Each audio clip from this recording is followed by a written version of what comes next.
Pueden tomar su lugar, hermanos. Esta noche vamos a ir al libro de Génesis, el capítulo 11. Vamos a dar lectura versículos 1 al 9. Y es una historia, iba a decir linda, pero en realidad pues a lo mejor no, ya que la leamos y la veamos, a lo mejor no es una historia linda, pero la culminación de la historia sí es una perfección. Es una historia donde muestra la soberanía de nuestro Dios, ¿verdad? Ahí en el libro de Génesis, capítulo 11, vamos a dar lectura del 1 al 9. Cuando lo tengan, indiquen con un amén. Dice la palabra del Señor. El encabezado, ¿verdad? En su Biblia creo que dice la Torre de Babel. Dice así: tenía entonces toda la tierra una sola lengua y unas mismas palabras. Y aconteció que cuando salieron de oriente, hallaron una llanura en la tierra de Sinar, y se establecieron allí. Y se dijeron unos a otros: vamos, hagamos ladrillos y cosámoslos con fuego. Y les sirvió ladrillo en lugar de piedra, y el asfalto en lugar de mezcla. Y dijeron: vamos, edifiquémonos una ciudad y una torre, cuya cúspide llega al cielo, y hagámonos un nombre por si fuéramos esparcidos sobre la faz de toda la tierra. Y descendió Jehová para ver la ciudad y la torre que edificaban los hijos de los hombres. Y dijo Jehová: he aquí el pueblo es uno, y todos estos tienen un solo lenguaje, y han comenzado la obra, y nada les hará desistir ahora de lo que han pensado hacer. Ahora pues descendamos y confundamos ahí su lengua, para que ninguno entienda el que habla de su compañero. Así los esparció Jehová desde ahí sobre la faz de la tierra, y dejaron de edificar la ciudad. Por eso fue llamado el nombre de ella Babel, porque allí confundió Jehová el lenguaje de toda la tierra, y desde allí las esparció sobre la faz de toda la tierra. Esta narración de la Biblia viene siendo en una parte donde, el libro de Génesis, un resumen así rapidito. El libro de Génesis viene historias de diferentes hombres de la Biblia, ¿verdad? Empieza con la historia del hombre, de Adán, se pasa para la historia de Noé, Abraham, Isaac, Jacob y José. Esta porción que hemos leído está en la parte de la historia de Noé, y es la última parte de la historia de Noé.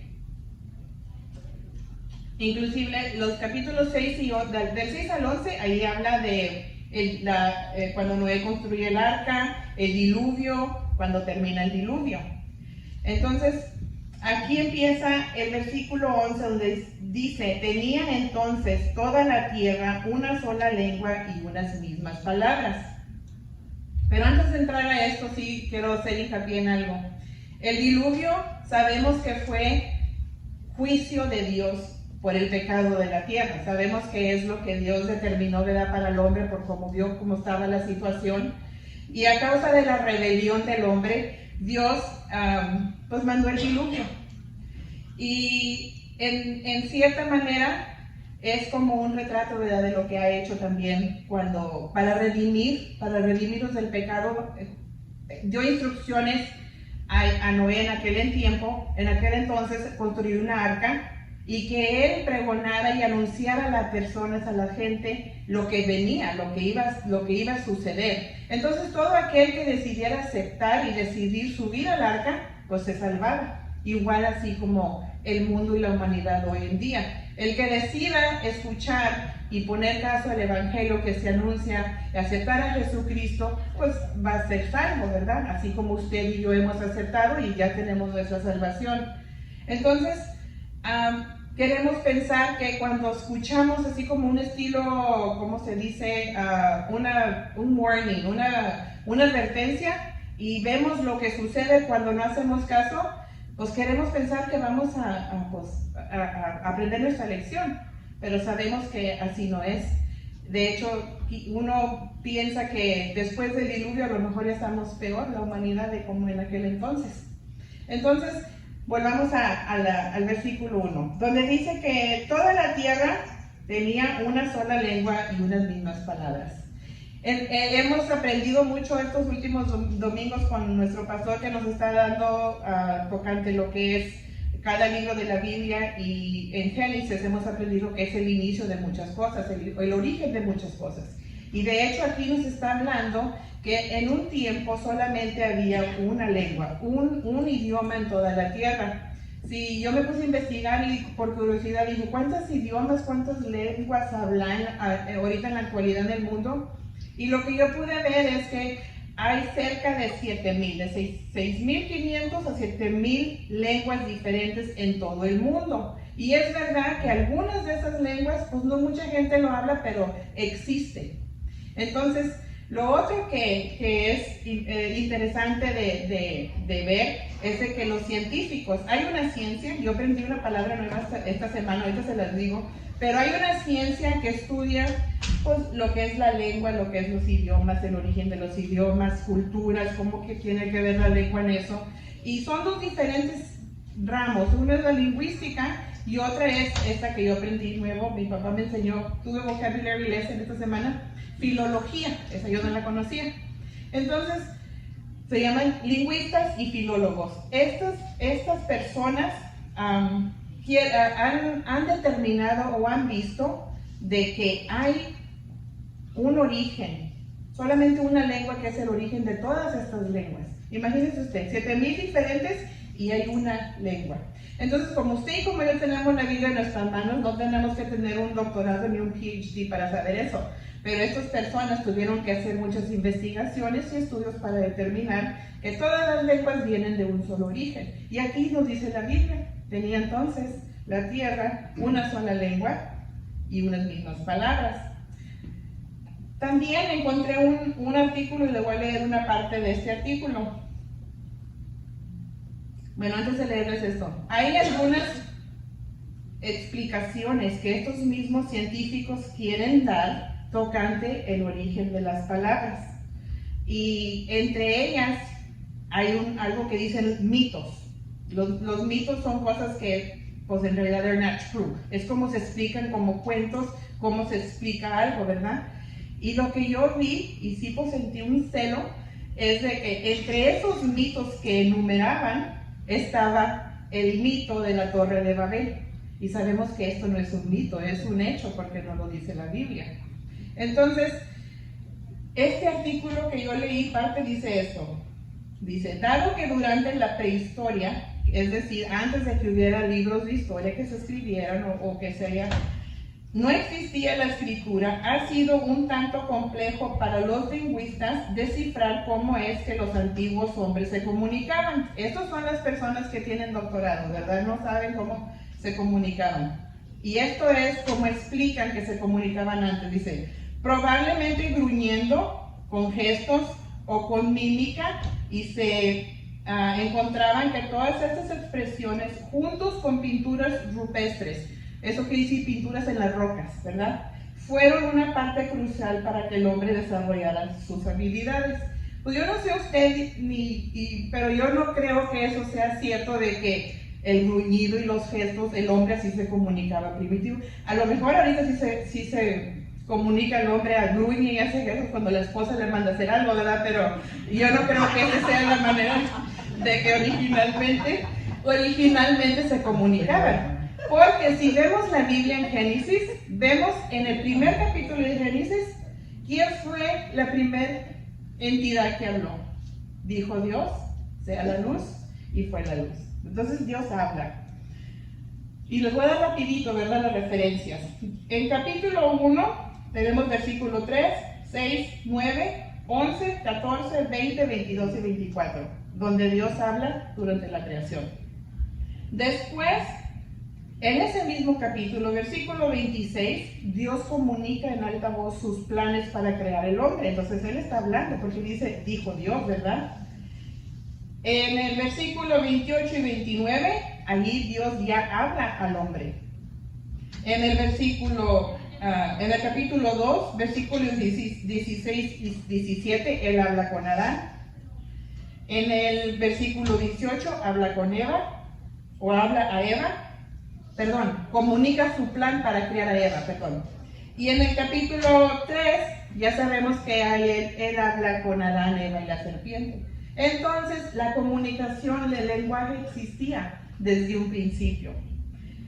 Versículo 2 de lo que estamos leyendo dice: y aconteció que cuando salieron de oriente hallaron una llanura en la tierra de Sinar y se establecieron ahí. Ok, ¿de quién está hablando aquí? ¿Quiénes fueron los que salieron del oriente? Dijimos al empezar que estamos en la parte última de la historia de Noé.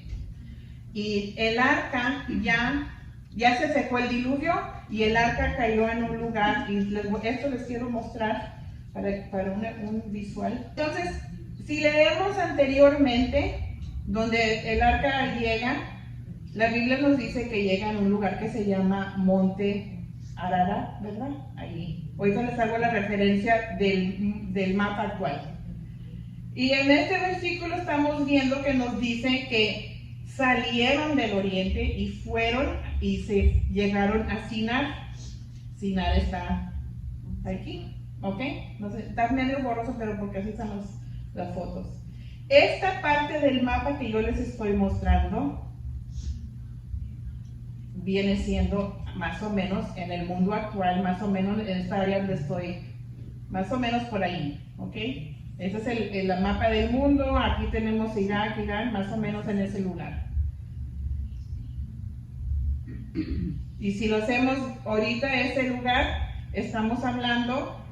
Aquí donde está este circulito azul, acá arriba, ahí más o menos por ahí está el monte Ararat, y acá abajo estamos hablando de la llanura de Sinar, para que nos demos una idea, ¿ok? Entonces, ¿quiénes eran esas personas que salieron del oriente? Pues si leemos el capítulo 10 anterior, nos relata todas las descendencias de los hijos de Noé. Y también nos explica el capítulo 10 de cómo se esparcieron todas esas gentes, establecieron y cómo las lenguas se esparcieron, ¿verdad? ¿Qué fue lo que sucedió? Entonces, este capítulo 11 es como un flashback, nos está explicando cómo es que sucedió eso del capítulo 10. Entonces, cuando ellos llegan a la tierra de Sinar, pero antes, para que tengan una referencia, ¿por qué es que hacen ese movimiento? Vamos al versículo 1 del capítulo 9. Vamos al capítulo 9, versículo 1. Dice: bendijo Dios a Noé y a sus hijos y les dijo: fructificad y multiplicaos y llenad la tierra. Entonces, ¿por qué ese movimiento? ¿Por qué se estaban yendo? ¿Por qué estaban caminando? Porque estaban escuchando el mandato de Dios. Cuando el arca de Noé, que ya llega donde llega, se seca el diluvio, se baja la gente, esto es lo que Dios le manda a Noé que hagan, y obviamente a sus descendientes les están inculcando eso. Aquí estamos hablando de la Torre de Babel, creo que son más de como 500 años, no estoy seguro cuántas generaciones, pero ya son varias generaciones en la Torre de Babel, pero están haciendo acudiendo a ese llamado. Pero lo curioso que sucede es que cuando llegan a la tierra de Sinar, ya se detiene el movimiento.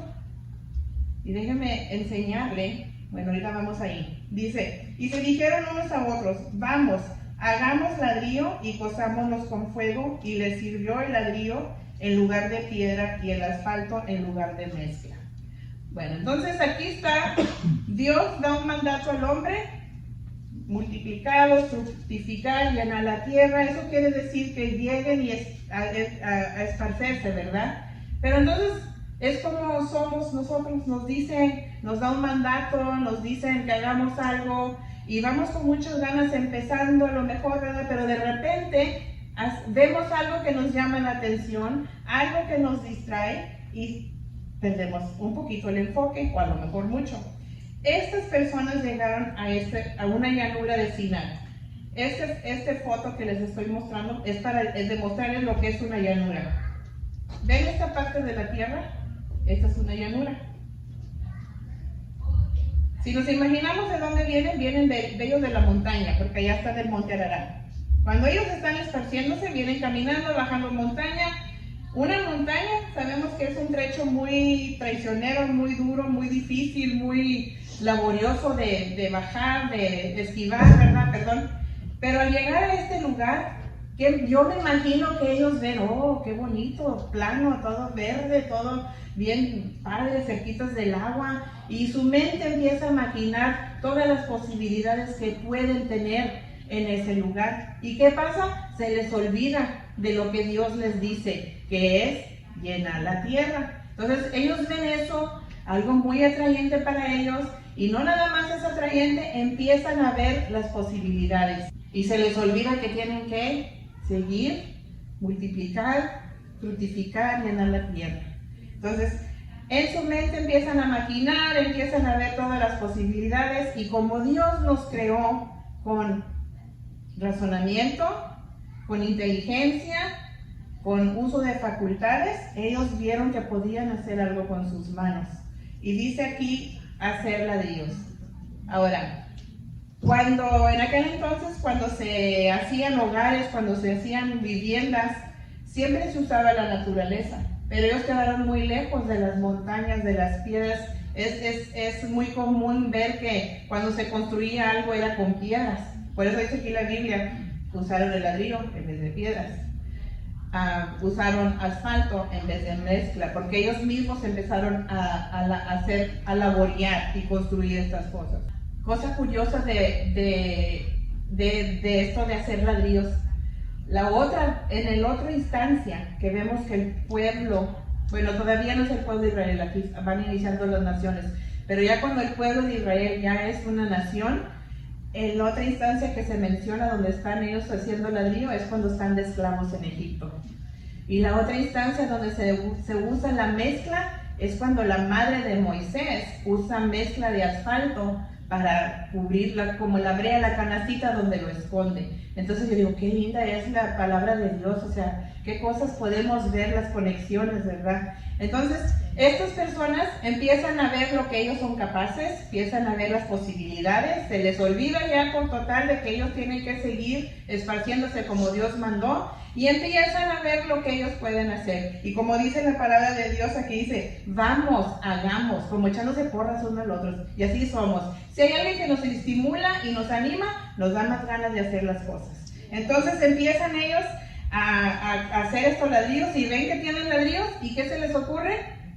Versículo 4. Y dijeron, vamos, edifiquemos una ciudad, una torre cuya cúspide llegue al cielo, y hagamos un nombre por si fuéramos esparcidos sobre la faz de la tierra. Aquí ya llegamos al mero plano donde ya están, yo creo la palabra sería la ambición, porque no nada más vieron que podían hacer ladrillos, ahora quieren hacer una torre, y esta torre, quizá los ladrillos, a lo mejor la intención era de hacer viviendas para protegerse del clima, para tener donde vivir sus familias, pero ya la ambición está llegando más lejos, porque ahora la torre quieren hacerla ¿para qué? Para llegar a la cúspide del cielo. Hoy en día vemos que se hacen, ¿cómo se dice? Skyscrapers, estos edificios altos, pero se hacen, creo yo, por necesidad, porque ya la geografía o el lugar ya no permite crecer a los lados y va para arriba. Pero en aquel entonces no estaba así tan lleno, tan poblado que fuera necesidad de hacer esto. Eran probablemente meramente como algo de orgullo, algo to be proud of, porque ellos querían hacerse un nombre. Querían que la montaña en aquel entonces era lo mejor, el punto más alto, y hacer algo con sus manos, de que fuera algo muy visto, muy reconocido, que si después de que pasaran años, el nombre de ellos no se olvidara. Entonces, aquí ya vemos, hermanos, donde aquello que pasa en el Edén, donde Satanás planta esa semillita, como dijeron otro día, el virus de la rebelión, el virus del orgullo en el hombre. Aquí vemos donde otra vez está sacando su cabeza, está enseñando, ¿verdad?, su cara, donde que el hombre ni por necesidad de vivienda, ni por necesidad de nada, quiere construir esta torre. Y aparte de eso, rebelarse en contra de lo que Dios nos ha mandado hacer. En Ezequiel 28 vemos donde Satanás, ¿verdad?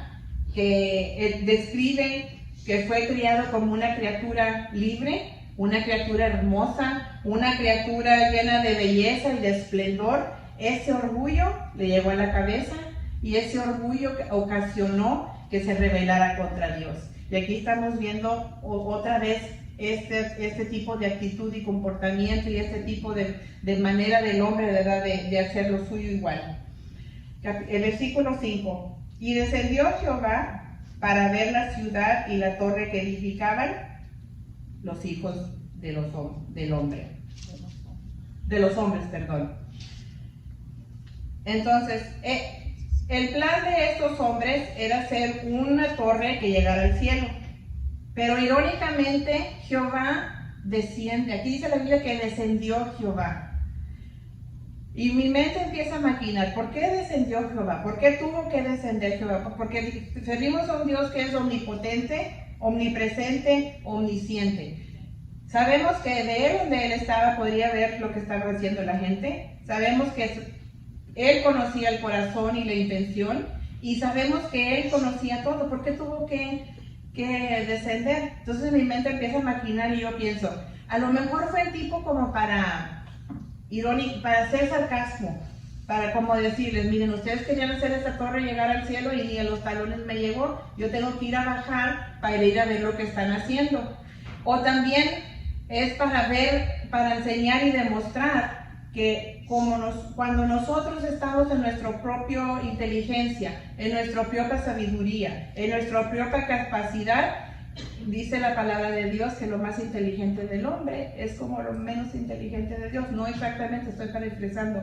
Pero si vemos en el Salmo 2, versículo 2 al 4, si alguien le da lectura, Salmo 2, versículo 2 al 4. Se levantarán los reyes de la tierra y príncipes consultarán unidos contra Jehová y contra su ungido, diciendo: rompamos sus ligaduras y echemos de nosotros sus cuerdas. El que mora en los cielos se reirá, el Señor se burlará de ellos. Ahí nos está explicando la palabra de Dios cómo es que Dios ve esta intención. Este pueblo quisieron unirse para hacer una sola cosa, un solo propósito, que fue algo que fue en contra de la voluntad de Dios. Y no nada más eso, que fue en contra de la voluntad de Dios. Quisieron hacerse, pues probablemente como Dios, para que tuvieran ese reconocimiento. Entonces, sabemos que el Dios soberano que nosotros servimos es un Dios que no importa la potencia del hombre, no importa lo que piensa uno que puede tener en esa, pues, ¿cómo se dice?, comunión o esa unión. Nuestro Dios puede hacer que todo eso venga abajo. Y vamos a ver cómo es que termina esto. Dice: se levantarán los reyes de la tierra y príncipes consultarán unidos contra Jehová y contra su ungido, diciendo: rompamos sus ligaduras y echemos de nosotros sus cuerdas. El que mora en los cielos se reirá y el Señor se burlará de ellos. En mi mente yo pienso, a lo mejor esa fue la manera de Dios enseñarle que lo que estaban ellos construyendo era en vano. Porque si dice la palabra de Dios que si Jehová no edificara la casa, en vano trabajan los que las construyen. Lo otro que yo quiero pensar o yo pienso es que Dios se involucra personalmente con la humanidad. Cuando nosotros estamos pasando por algún problema, cuando nosotros estamos queriendo hacer que a lo mejor algo que es en contra de la voluntad de Dios, Él se involucra personalmente con la humanidad. Él desciende de su trono, Él viene y Él a través de su Espíritu Santo redarguye o quizás perturba la obra para que no siga adelante. Y es su manera de demostrar su misericordia con nosotros antes de que algo peor o antes de que llegue a pasar algo que a lo mejor no sea algo productivo en nuestra vida. Dice también algo que se me pasó a mencionar. Si vamos de regreso a versículo 4, la intención del hombre en edificar esta torre, edificar la ciudad, y la segunda parte del versículo 4 dice: y hagamos un nombre por si fuéramos esparcidos sobre la faz de la tierra. vemos que son 4 objetivos los de ellos. Primero, quieren edificar una ciudad. Segundo, quieren edificar una torre.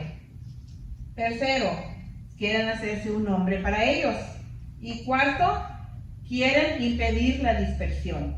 El edificar una ciudad y el edificar una torre es algo que se puede ver, es como la manifestación del deseo. El deseo del hombre aquí es impedir la dispersión. ¿Y impedir la dispersión qué viene siendo?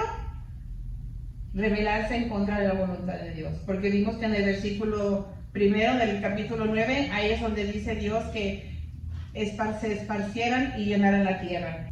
Edificar la torre, hacerse un nombre y impedir la dispersión, reflejan la rebelión y el orgullo del hombre. La rebelión es algo que brota de la raíz del orgullo. Versículo 6 dice: y dijo Jehová, he aquí que el pueblo es uno, y todos estos tienen un solo lenguaje y han comenzado la obra, y nadie les hará desistir ahora de lo que han pensado hacer. Podemos ver que la intención de unirse en contra de Dios o en contra de Jehová, aunque es algo que quizás merecía un castigo peor, vemos la misericordia de Dios. Porque nuestro Dios es un Dios misericordioso. Nuestro Dios es un Dios que no nos da lo que merecemos. Él decide descender para ver lo que está pasando y confundir la lengua. Él no dice descendamos con truenos, descendamos con relámpagos, vamos a ocasionar, ¿verdad?, lo que merecen ellos, que es la muerte o algún castigo peor. Jehová decide descender, confundir la lengua y no nada más,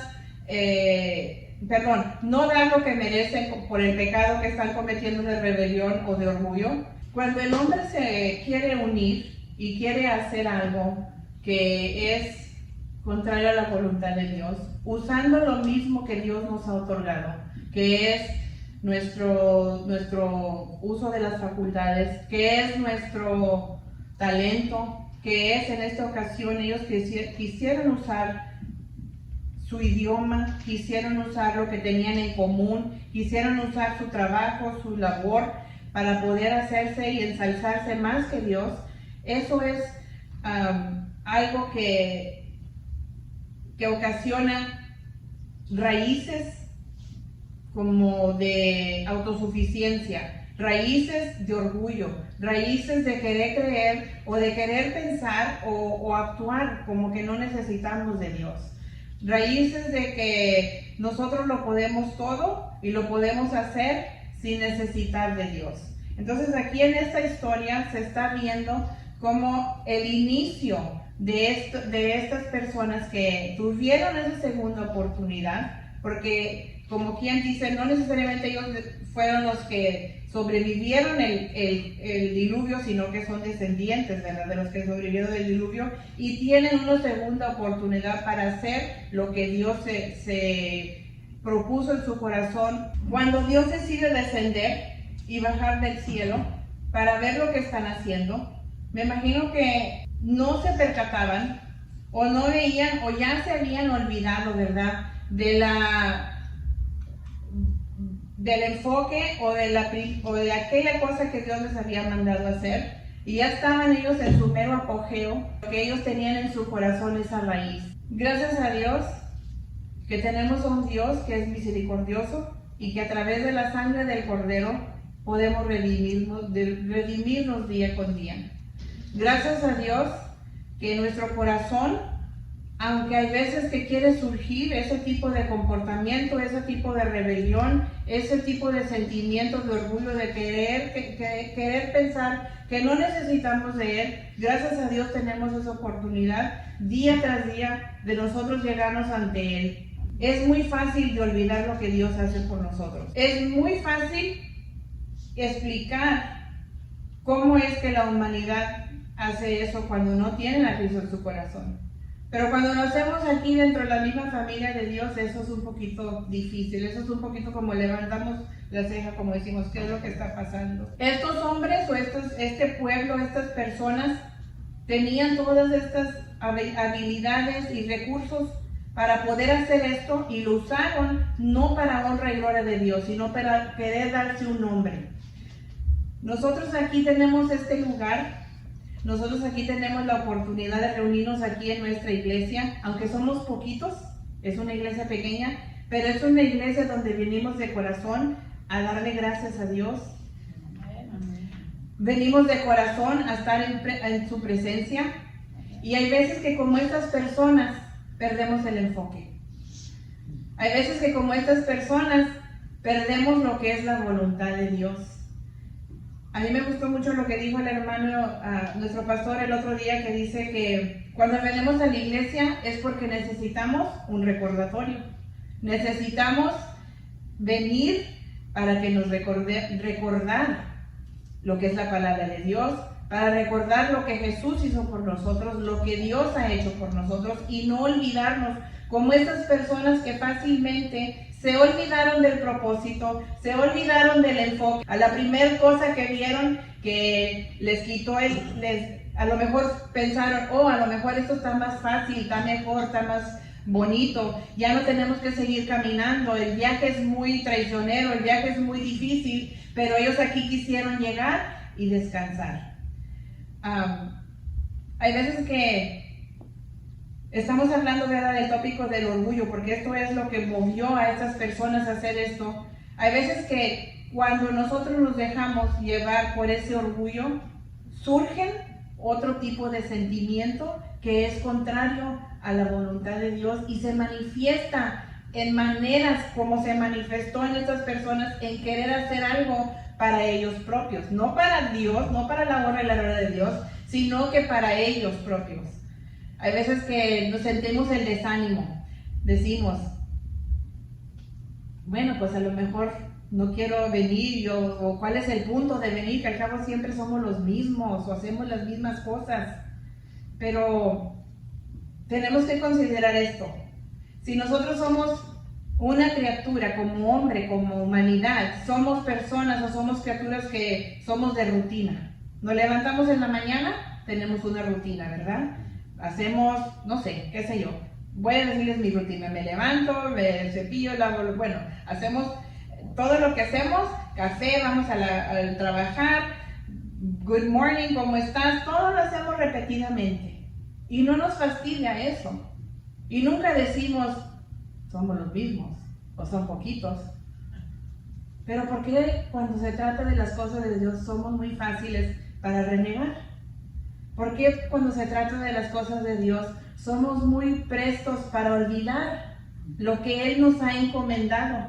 Yo en mi mente no alcanzo yo a entender, y siempre, yo no digo que a mí no me pasa, a mí me pasa ese tipo de desánimo, pero siempre me acuerdo de que servimos a un Dios paciente, un Dios lleno de amor, y siempre nos está esperando aquí. Y sí sabemos que Dios está en todo lugar, sabemos eso, pero sabemos que el propósito de reunirnos es que allá donde andamos afuera, no todos piensan igual como nuestros hermanos aquí en la iglesia. No todos conocen a Dios como nosotros lo conocemos. Sí es nuestro deber y es nuestro mandato, nuestra responsabilidad de hablar del Evangelio, pero no es lo mismo que estar aquí juntos en armonía, glorificando, alabando el nombre del Señor. Si nos ponemos a pensar los sentimientos que a veces que nos agobian aquí, que nos ocasionan ese tipo de desánimo, a veces puede ser, no sé, a lo mejor algo de rencor porque algo sucedió, puede ser algo de, pues sentimos tristeza porque, pues no sé, a lo mejor ya dejó de venir y no quiero ofender, pero sí voy a decir, a lo mejor dejó de venir X persona y ya no va a ser igual, y cómo le vamos a hacer, y las cosas no van a estar igual, y sentimos esa tristeza. O a lo mejor sentimos un poco dolidos porque como sucedieron las cosas, o a lo mejor sentimos frustrados, no sé qué sea el sentimiento, pero si ponemos a analizar todos esos sentimientos, brota de la misma semilla, de querer satisfacer algo individual, querer satisfacer el yo. Y ese yo es, en realidad, si no tenemos cuidado, esa es la raíz, esa es la raíz de ese orgullo, la raíz de ese sentimiento de querer enfocarnos en que nada más nosotros somos el centro del universo.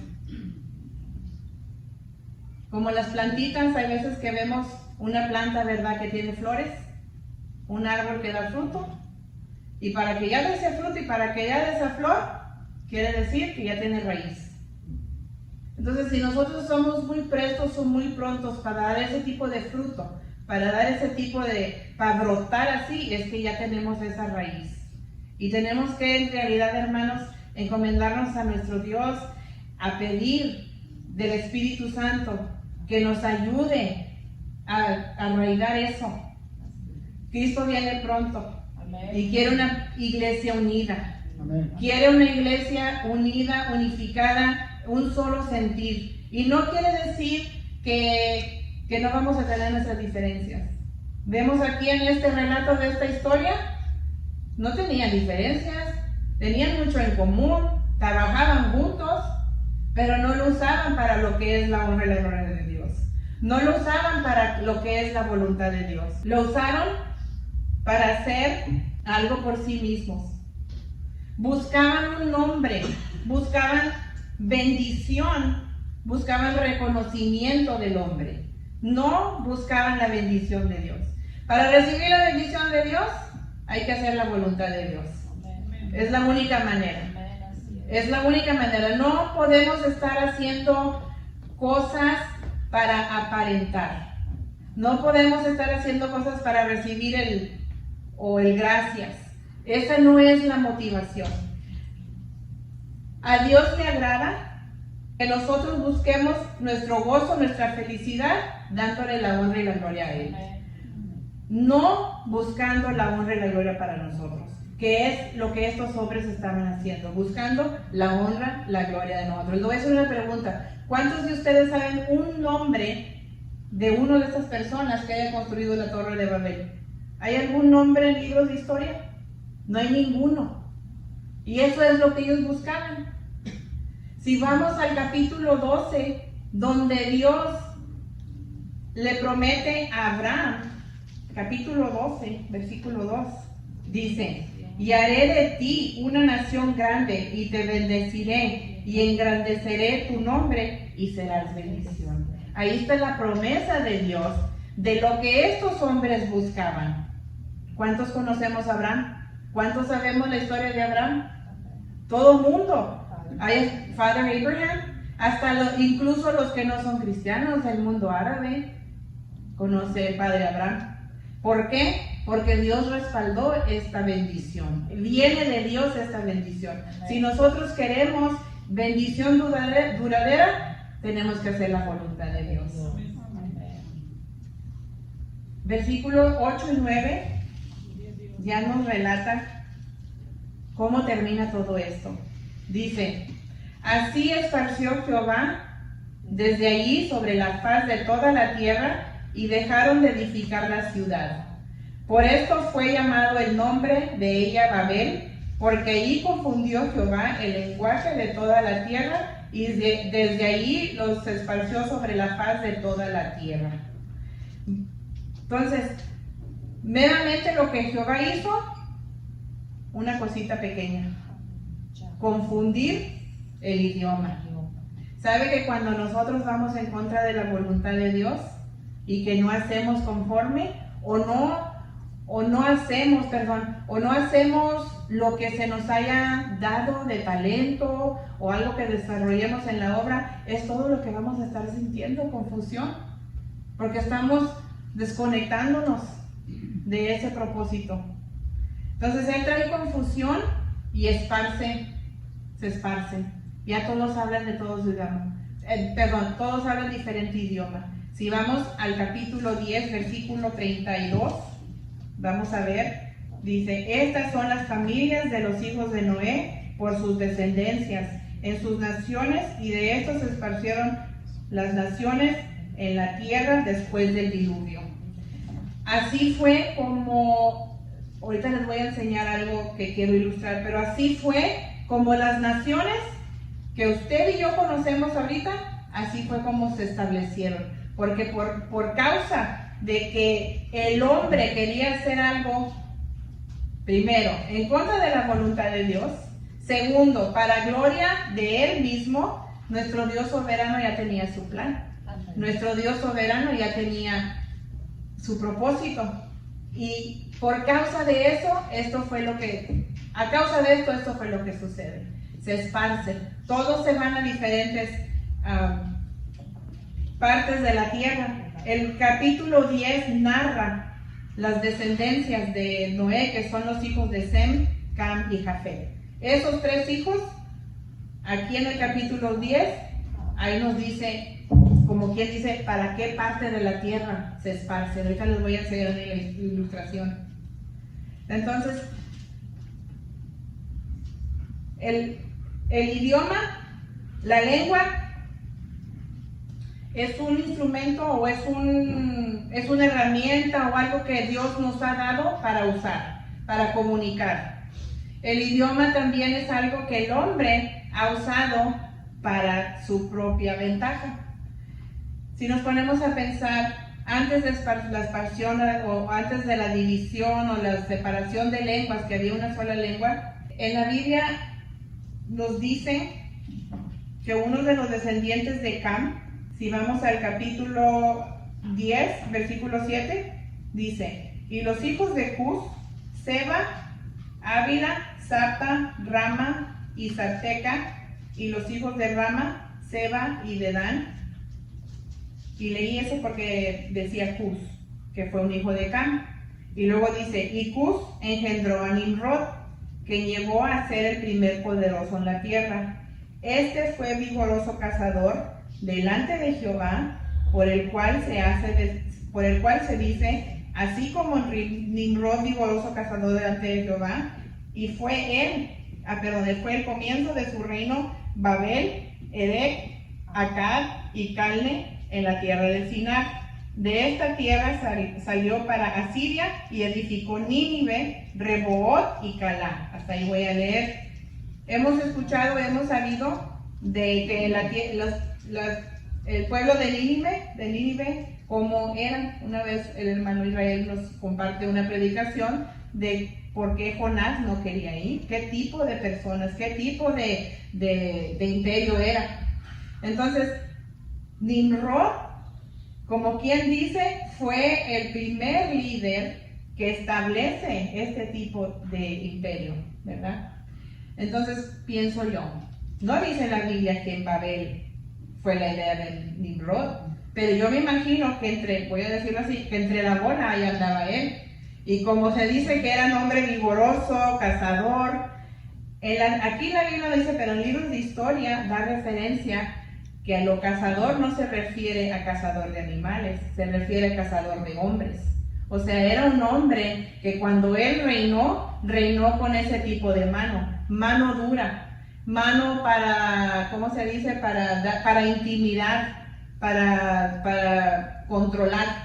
Entonces, si Nimrod aquí andaba, entonces a lo mejor en su mente le estaba pensando, uy, cuando estos acaben, yo me subo al poder y yo controlo todo. En la historia hemos visto que han pasado cosas así, ¿verdad? Que hemos visto cuando, en los 40, cuando Hitler quiso dominar el mundo. Antes de eso está Alejandro el Magno. Entonces, Dios en su misericordia libró a la gente de a lo mejor algo así, ¿ok? Sin saberlo. Si damos fast forward, si nos vamos pronto para el futuro y vamos a Apocalipsis, capítulo 7, versículos 9 y 10, dice la palabra de Dios. Después de esto miré y he aquí una gran multitud, la cual nadie podía contar, de todas las naciones y tribus y pueblos y lenguas que estaban delante del trono y en la presencia del Cordero, vestidos de ropas blancas y con palmas en las manos, y clamaban a gran voz diciendo, la salvación pertenece a nuestro Dios que está sentado en el trono y al Cordero. Yo no sé en qué idioma vamos a hablar cuando estemos en el cielo. Aquí dice la palabra de Dios que son todas naciones y tribus y pueblos y lenguas. Aquí me hace pensar a mí que no va a ser una sola lengua, van a ser diferentes. Pero todos vamos a estar diciendo lo mismo. Vamos a estar dando gloria al Cordero. Vamos a estar dando alabanzas a Dios. Vamos a estar haciendo, como dice la palabra de Dios, que dicen los ancianos, santo, santo, santo, día y noche. No sé en qué idioma lo vamos a hacer, pero lo vamos a estar haciendo todos a una gran voz. Aquí vemos el propósito de Dios de sí tenernos a todos reunidos en un solo lugar, pero eso va a ser ya cuando Él complete su obra, cuando Él ya establezca ese tiempo para nosotros. Cuando Dios esparce a estas personas que los confunde, por cierto, la torre de Babel, así como nos dice el versículo 9 que se llamó Babel, la palabra Babel quiere decir en el hebreo, viene de una palabra que quiere decir confusión.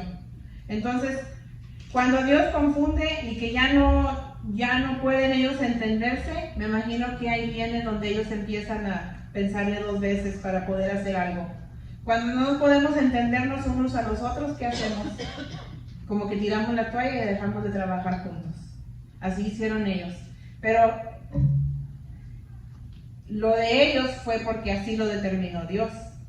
Cuando nosotros decidimos ya no comunicar, no trabajar juntos, eso ya es otro sentimiento, ¿verdad? Génesis 10:5, vamos a ver para dónde se fue la descendencia de Jafet. Dice, de estos se poblaron las costas, cada cual según su lengua, conforme a sus familias en sus naciones. Ahorita les voy a enseñar una ilustración. Génesis 10:20, estos son los hijos de Cam, por sus familias, por sus lenguas en su tierra. Así si usted quiere saber un poquito más de quiénes fueron esos linajes, ahí en esos versículos puede ver. Génesis 10:31, estos fueron los hijos de Sem, por sus familias, por sus lenguas en sus tierras y en sus naciones. Así es de que cuando Dios confunde la lengua, y ya no pueden trabajar, ya no pueden seguir con su propósito, como quiera se cumple el propósito de Dios, que es esparcerse, llenar la tierra. ¿Qué implicación tiene para el mundo hoy, físicamente, históricamente y geográficamente lo que Dios hizo en aquella ocasión? Según la historia y según lo que podemos ver, de Sem viene la nación de Israel y todas las naciones árabes. Y aquí vemos en esta parte del mundo, de ahí para ese lugar es donde se esparcieron. De Jafet viene Europa, Asia Menor y África, que es esta parte rosa que ven. Y de Cam, África y la parte de Asia. Eso es referencia histórica, ¿verdad? Implicación histórica. Para la iglesia, interesante, esto yo lo encontré muy interesante, para el pueblo de Dios, de Sem, viene la línea que da a Jesucristo. Entonces, de Sem viene Jesucristo. De Jafet, fíjense nomás lo que sucede. La expansión de la iglesia. ¿Dónde empieza la iglesia? Si vemos en Hechos, la iglesia empieza con los apóstoles que se van de Judea, se van de Samaria y empiezan a ir a diferentes partes del mundo, Grecia, y así se empieza la expansión. Entonces de allá viene todo eso, gracias a ese evento que pasó en aquel entonces, nosotros tenemos el Evangelio, por la expansión de la lengua, la expansión de los pueblos. Gracias, Padre. Y luego de Cam, fíjense nada más, hay un versículo en la Biblia, o 3 versículos vaya, donde Noé o bendice a sus hijos o maldice. Maldijo a Cam y bendijo a Sem y a Jafet. A Cam lo maldijo porque lo vio desnudo. Sem y Jafet, pues ellos se cubrieron, ¿verdad? Entonces, si vemos eso, lo que implica Los nombres que están aquí, Egipto, filisteos, jebuseos, amorreos, todos esos, cuando leemos la historia del pueblo de Israel, ¿quiénes son estas personas? Todos los enemigos del pueblo de Israel, todos los que guerrearon. Egipto los esclavizó, los filisteos lo vemos a través de los jueces, vez tras vez. Todo esto, hermanos, viene de aquel evento. Y esa es la soberanía y el plan perfecto de nuestro Dios. Y a raíz de todo eso, estamos usted y yo aquí. A raíz de todo esto, tuvimos a Jesucristo, que nos ofrece la redención, que nos ofrece vida eterna y la oportunidad, ¿verdad?, de reconocer y de saber,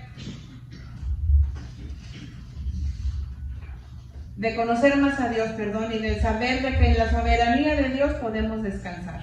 Si confiamos en Él y nos olvidamos de querer satisfacer el yo, nos olvidamos, ponemos a un lado nuestras necedades y solamente nos enfocamos en la única necesidad, que es tener a Dios en prioridad, de poder tener a Cristo en nuestro corazón, de servirle, de poder siempre estar agradecidos y más que nada, hermanos, de poder siempre acordarnos de cuál es la voluntad de Dios y seguirla. Y yo le doy gracias al Señor porque yo sé que yo no soy merecedora de nada de lo que Él ha hecho en mi vida. No soy merecedora de tener esta oportunidad. Pero también le doy gracias al Señor que en su infinita misericordia Él me recuerda que no tengo que ser perfecta.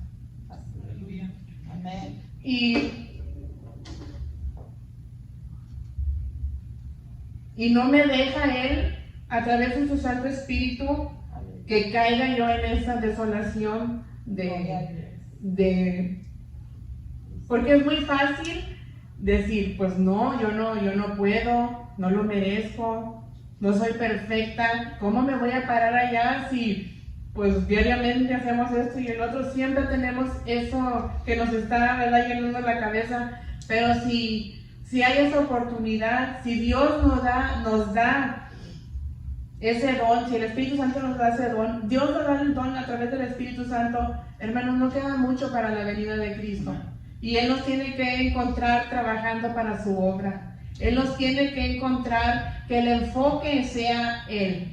Porque si no, entonces estamos viviendo nuestra vida en vano. Si venimos a la iglesia solamente para cumplir, en vano trabaja el que la edifica, si no es para Jehová.